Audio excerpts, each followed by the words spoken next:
Olha que interessante, pessoal. Olha lá.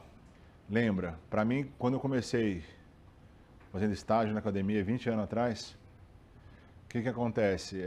Ombro era uma coisa só, né? Mas o que é ombro? Ah, ombro. Você faz exercício de ombro, se você faz supino é peito, já não é mais ombro, né? Mas enfim. E aí hoje a gente tem mais difundido esse conhecimento cinesiológico, né? Que a gente precisa, para movimentar o braço, uma integridade dessas articulações todas, né? Que fazem parte do complexo articular do ombro. Então a gente tem aqui a glenohumeral, onde tem os movimentos osteocinemáticos maiores, a acromioclavicular, a esternoclavicular. A gente não tem a curvatura da coluna vertebral? Por que serve a curvatura da coluna vertebral? Por que a gente tem as curvaturas fisiológicas da coluna vertebral? Mobilidade e sustentação. Mas que mais? Uma das principais funções de a gente ter as curvaturas da coluna vertebral e a gente falar ali como um mantra, mantenha as curvaturas preservadas da coluna vertebral na execução do exercício. Por que existe essa afirmação? Hã? Estabilidade também, mas absorção de impacto, dissipação de carga, tá? O formato da coluna em S, ele ajuda na absorção de cargas e no impacto. Se fosse uma reta só, a mesma carga que você recebe do início, ela chega até o final da coluna. Como você tem em S, você ajuda a dissipar essa carga, tá? Imagina, você pega um prego e vai dar desculpa, um martelo e vai dar no seu dedo. Você dá, o impacto é muito maior do que você fazer assim.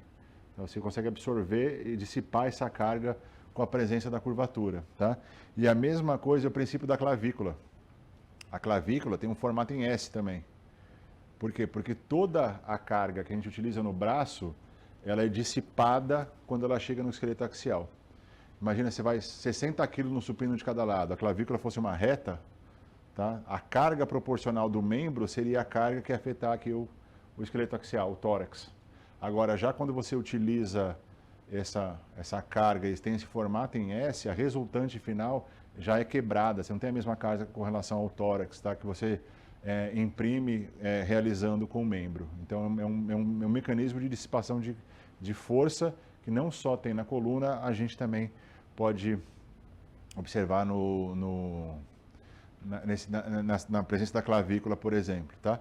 Clavícula, no ponto de vista, a vista anterior, ela é um pouquinho inclinada, tá? Ela não é reta. Se a pessoa tem clavícula reta, a gente fala que ela tem uma depressão de ombros. Geralmente a escápula é baixada. Tá? A escápula, ela é um pouquinho inclinada. A clavícula, se a gente pensar num plano totalmente aqui horizontal, ela é cerca de 15 graus inclinada, a posição dela. Tá? Se a pessoa tem uma inclinação muito grande da clavícula, o que pode ser? Uma tensão excessiva de trapézio. Tá? Se a clavícula está muito para baixo, o que acontece? Possivelmente pode ser o quê? Que não tem um tensionamento grande de trapézio. Tá? No fisiculturismo, muitas das estruturas elas podem comprometer um pouco essa análise que a gente faz de forma mais bruta, vamos dizer assim. Por quê? Porque às vezes o cara tem um braço muito grande e esse peso do braço faz com que ocorra essa inclinação clavicular por conta dessa alteração, tá? Então a forma, o peso da forma e a alteração de circunferência pode alterar um pouco essas relações posturais que a gente tem que ter entendimento dessa questão também, tá bom? Posteriormente ali, ó, algumas estruturas, né? Tem um ângulo superior da escápula, ângulo inferior, a espinha da escápula, o acrômio, a borda medial, a borda lateral. Se a escápula é um pouquinho inclinada, consequentemente, essa borda inferior aqui, ela tem que ser um pouquinho para fora. Tá? Até que assim, de 5 a 15 graus, que a gente fala de rotação superior escapular. Tá? A escápula, uma distância de 7 centímetros aqui da coluna vertebral. E mais ou menos esse ponto, ó, coincidindo ali com o acrômio, mais ou menos na altura da primeira vértebra torácica, que é o T1, tá? Com o posicionamento ideal da nossa escápula. E olha que interessante, a aula de biomecânica, né? Cada um Isso é uma composição vetorial. Então isso mostra a ação muscular de cada músculo que utiliza na estabilização escapular de uma forma quando a escápula está em neutro. Tá? Então o que a gente consegue ver? Isso aqui nada mais é do que tipo, se você pegar e riscar o ponto de origem e inserção do romboide. Tá? Então o romboide aqui tem a inserção, a origem, né, no bordo medial escapular e se insere na coluna vertebral. Quando eu faço contração, a coluna que vai em encontro da escápula ou a escápula que vai em encontro da coluna? Quando contrai o romboide.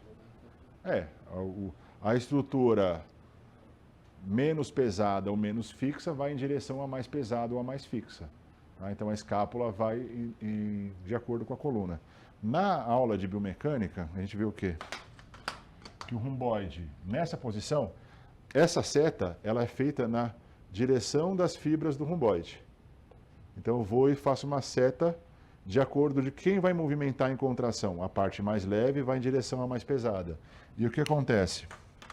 A gente observa que a gente faz uma composição vetorial. Uma composição de... E aí a gente fecha aqui, a gente observa, a gente faz assim, uma setinha aqui, uma setinha para cá e uma setinha para cá, tá? Aí eu sei que o romboide, ele eleva isso aqui, a escápula, ele tem um potencial. Isso aqui, a flechinha é a magnitude. Quanto maior a flechinha, ele consegue fazer mais força, vamos dizer assim, numa direção específica. Então o romboide, eu vi que ele eleva a escápula, mas ele é muito mais, traz a escápula para dentro nesse sentido. E aí, a partir da função, da direção da fibra muscular, eu consigo saber os movimentos que esse romboide realiza, com maior magnitude, porque a seta maior no sentido para dentro, da adução, e um pouco menor no sentido da elevação. Tá? Então, por isso que a gente, às vezes, vê setinhas assim, a pessoa fazendo várias setinhas para trabalhar biomecânica, é mais ou menos que cada posição do eixo articular, eu vou ter uma capacidade do músculo, ele fazer mais movimento para dentro e mais movimento para cima. Tá? Por que é? O movimento com direção às características da fibra muscular que vai implicar na movimentação dessa estrutura. Se a gente pegar o trapézio inferior, por exemplo, ele vai ser isso aqui, ó. Ele vai ser isso aqui, adutor, e isso aqui, ó, depressor escapular. Então ele é muito mais um abaixador, um depressor escapular, o trapézio inferior, do que adutor. Mas olha que interessante. E olha o trapézio superior. Só para a gente ver, tá? Ele é isso aqui, elevador, e isso aqui, adutor. Então, quando a gente está trabalhando remada, a gente está trabalhando trapézio superior também, que ele tem uma função muito grande de fazer adução, até mais do que na função dele de elevador escapular. Isso é importante a gente observar. Tá? Remada trabalha trapézio superior pra cacete. Trabalha trapézio inferior, também trabalha na adução. Entendeu? Então a gente observa esse potencial de trabalho, por exemplo, na composição vetorial que a gente está fazendo aqui. No contexto que a gente está aplicando a aula de hoje, é o quê? Que cada músculo está puxando para um lado, de acordo com a disposição das suas fibras musculares. Agora, a escápula está em equilíbrio, é que nem um cabo de guerra. Imagina que cada um está puxando para um lado. Se está em equilíbrio, tem que ter uma força igual. A somatória de todas essas setinhas aqui, ela tem que se anular para a escápula ficar na posição estável. Por quê? Porque se essas da frente tiverem com maior magnitude que eles apontam para baixo, essa escápula vai mover para cima. Tá? É o cabo de guerra de sustentação. Tá? E aí, ó, aqui tem um resumo das funções musculares. Então eu tenho músculos que elevam, músculos que se abaixam, músculos que rodam para cima, rodam para baixo. Isso que nesse contexto muscular específico a gente vai aprendendo para que a gente traga com o objetivo de trazer essa estrutura para o neutro. A escápula está muito abduzida, eu vou ter que privilegiar esses músculos que trazem para cá. Essa é a condição. A musculatura está muito elevada, essa escápula, eu vou ter que privilegiar o quê? Essa musculatura que traz para baixo.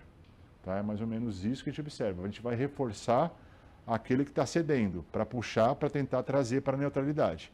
Esse vai ser o nosso mecanismo de ação a partir de agora, observando esses contextos musculares isolados e específicos referentes à condição postural.